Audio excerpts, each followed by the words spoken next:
Kau punya sebidang sawah besar. Kau butuh pinjam sama Ustaz ini 10 juta aku. Tapi Ustaz yang menjadikan sawah tadi itu, hasil sawah tadi itu untuk Ustaz. Nanti ketika kau ada piti 10 juta ini balik sama Ustaz, sawah balik semua. Hasil dari sawah tadi itu aku kata masuk riba itu atau segi pemanfaatannya bakal tergantung segi pemanfaatannya. Tadi pinjam piti kamu tadi berapa?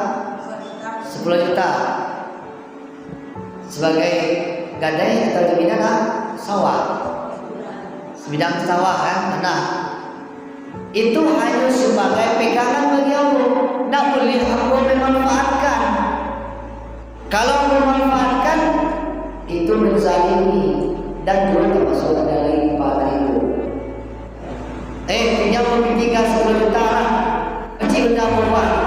Jadi aku bawa dari mana dia memanfaatkan.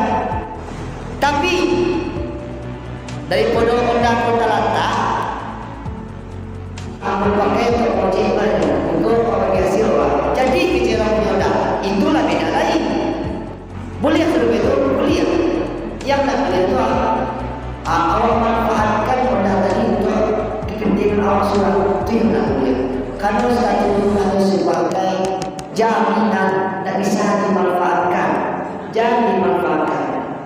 Dan itu dalam agama. Kalau ini dapat dimanfaatkan, ajak orang itu.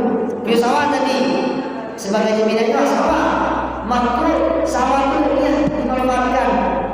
Kecuali kalau itu sawah itu juga awak kedua atau awak tiga boleh.